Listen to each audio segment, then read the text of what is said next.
যায়েদ রাদিয়াল্লাহু আনহু সুপারিশ করলেন, ইয়া রাসূলুল্লাহ, উনাকে শাস্তি না দিলে হয় না? আল্লাহর নবী সাল্লাল্লাহু আলাইহি ওয়াসাল্লাম রাগ করে বললেন, আতাশফাউ ফি হাদ্দিন মিন হুদুদিল্লাহ, আল্লাহর দেওয়া শাস্তি সমূহের মধ্যে একটা শাস্তি কমানোর জন্য তুমি আমাকে শাসন করছো, তুমি আমাকে সুপারিশ করছো? এরপরে রাসূল সাল্লাল্লাহু আলাইহি ওয়াসাল্লাম খুতবা দিয়ে দিলেন এই কথার উপর, ইসলামের ন্যায় বিচারের কতটুকু গুরুত্ব। আল্লাহর নবী খুতবাতে দাঁড়ালেন এবং বললেন, আইয়ুহান নাস, হে মানুষেরা শুনো, তোমাদের আগে বহু জাতি ধ্বংস হয়েছে, তোমাদের আগে বহু জাতি ধ্বংস হয়ে গেছে। কি জন্য?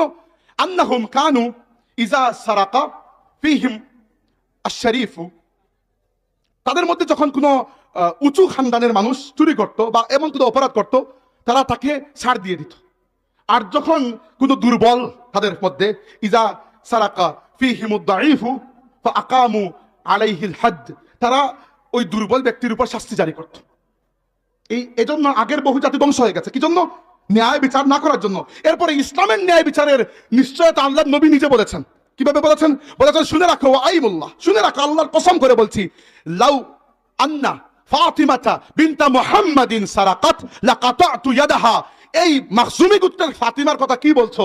আমি মুহাম্মদুর রাসূলুল্লাহর মেয়ে ফাতিমা যদি চুরি করে থাকে, আমি সবার আগে আমার মেয়ের হাত কেটে দেব। আর বাংলাদেশে শহীদ উসমান হাদির বিচার হচ্ছে না, বিচারটাও লাগতেছে। এর থেকে বড় আমাদের জন্য আর দুর্বলতা আর কি হতে পারে? কালকে আপনার জন্য আপনি যদি মারা যান, আপনার বিচার কে চাইবে? এরপরে খালি উপরের সরকার পরিবর্তন করে আর না করে, আমরা যদি আমাদের সমাজকে ন্যায়ের উপর প্রতিষ্ঠিত না করতে পারি, উপর থেকে খালি সরকার আসবে যাবে, আপনার কি পরিবর্তন হবে? খালি ফেস চেঞ্জ করে কি সবকিছু চেঞ্জ হয়ে যাবে? এবং এর জন্য আল্লাহর রাস্তায় খালি সরকারের দিকে চেয়ে থাকা বাদ দেন। আপনি আপনার সমাজের দায়িত্ব নেন। আপনার সমাজে যখন কোনো অন্যায় দেখবেন, এর বিচার চান, প্রতিরোধ করেন, আপনার একটা দায়িত্ব আছে না? কালকে আপনি দেখলেন এখানে 3টা ছেলে দাঁড়িয়ে আছে, আর একটা মেয়ে স্কুলে যাচ্ছে বা কোনো জায়গায় যাচ্ছে, 3টা ছেলে মিলে ওই মেয়ের সাথে বেয়াদবি বদতমিজি করছে। তো আপনি বললেন সমস্যা নেই, এটা তো আমার মেয়ে নয়। কালকে যে আপনার মেয়েকে ওই ছেলে কোনো খারাপ কথা বলবেন, এটা কোনো নিশ্চয়তা আছে? তো আপনি খালি সবকিছুর জন্য সরকারের হাওলা হয়ে বসে থাকলেন, যে সরকার করবে। কি করবে? এত বিশাল মানুষের দেশ, সত্যিকার অর্থে আমাদের সরকার, আপনারা যদি কালকে প্রধানমন্ত্রী বানিয়ে দেওয়া হয়, আপনি যে খুব সফল হবেন কেন? এত বিশাল মানুষের দেশ, আপনি যে একটা পরিকল্পনা করলে হুট করে পরিকল্পনা বাস্তবায়ন হয়ে যাবে, এরকম কোনো নিশ্চয়তা নাই। তাইলে সামাজিকভাবে আমাদেরকে দায়িত্ব পালন করতে হবে।